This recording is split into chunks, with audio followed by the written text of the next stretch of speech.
Lesson 2 for July 6 through to 12, Blueprint for a Better World, read by Dr. Percy Harold. Monday, July 8, the 10 Commandments.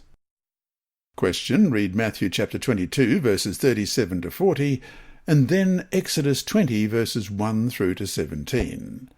How does Jesus' summary of the commandments help your understanding as you read each of the 10 commandments? First of all, Matthew chapter 22, beginning at verse 37. Jesus said to him, "You shall love the Lord your God with all your heart, with all your soul, and with all your mind. This is the first and great commandment. And the second is like it. You shall love your neighbour as yourself. On these 2 commandments hang all the law and the prophets." And Exodus 20, beginning at verse 1. "I am the Lord your God, who brought you out of the land of Egypt, out of the house of bondage. You shall have no other gods before me.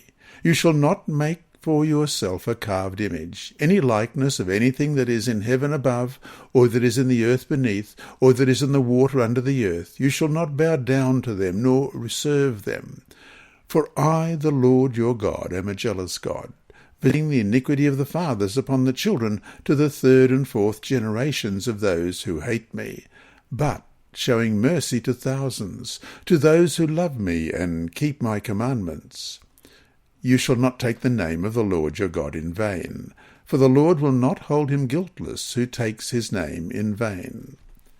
Remember the Sabbath day, to keep it holy. 6 days you shall labour and do all your work.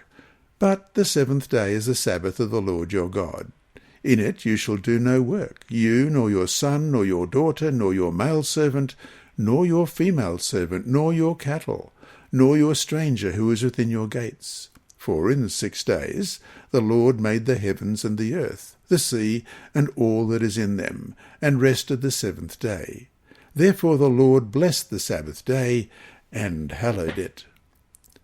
Honour your father and your mother, that your days may be long upon the land which the Lord your God is giving you.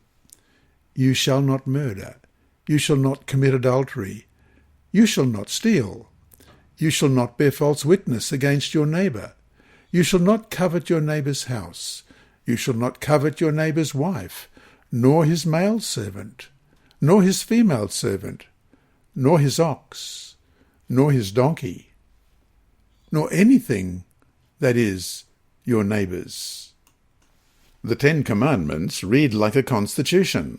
After a brief preamble that sets out the basis on which these statements are made, in this case the fact of God's deliverance of his people, the document lists the core principles on which the nation is founded.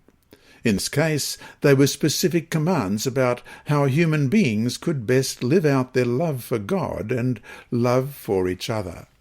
It is little wonder that many nations with a Christian heritage have drawn the basis of their laws from these guiding principles.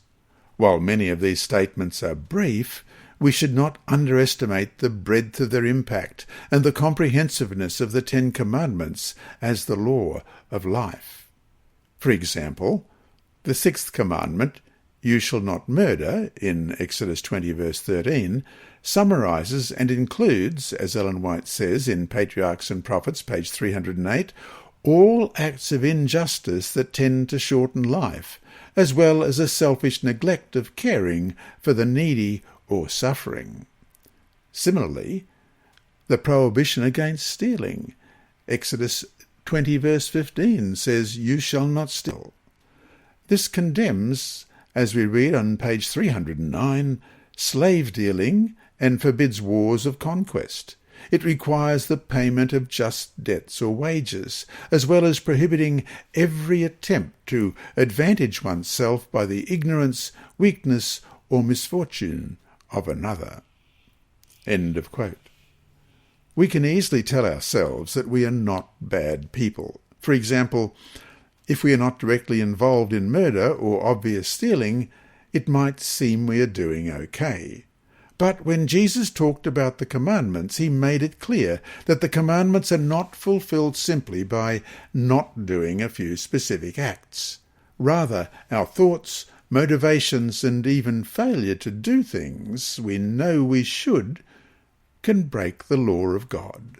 Matthew 5, verses 21 to 30 reads, "You have heard that it was said to those of old, 'You shall not murder, and whoever murders will be in danger of the judgment.' But I say to you that whoever is angry with his brother without a cause shall be in danger of the judgment. And whoever says to his brother, 'Raca,' shall be in danger of the council. But whoever says, 'You fool,' shall be in danger of hell fire. Therefore, if you bring your gift to the altar, and there remember that your brother has something against you, leave your gift there before the altar, and go your way. First be reconciled to your brother, and then come and offer your gift. Agree with your adversary quickly, while you are on the way with him, lest your adversary deliver you to the judge, and the judge hand you over to the officer, and you be thrown into prison. Assuredly, I say to you, you will by no means get out of there till you have paid the last penny. You have heard that it was said to those of old, 'You shall not commit adultery.' But I say to you that whoever looks at a woman to lust for her has already committed adultery with her in his heart. If your right eye causes you to sin, pluck it out and cast it from you. For it is more profitable for you that one of your members perish than for your whole body to be cast into hell. And if your right hand causes you to sin, cut it off and cast it from you. For it is more profitable for you that one of your members perish than for your whole body to be cast into hell." So imagine a society in which each of the 10 Commandments was taken seriously and lived out fully. It would be an active, vibrant society in which everyone enthusiastically acted on their love for God by loving and caring for one another. So to finish today, why do we tend to read the 10 Commandments narrowly, often ignoring the broader applications of these important principles to our lives? Why is the narrower reading easier to follow in practice? You have been listening to a reading of the Adult Sabbath School Bible Study Guide by Dr. Percy Harold from Queensland, Australia. This service is brought to you by Hope Channel, the Sabbath School Department, and Christian Services for the Blind. Remember, God is always faithful.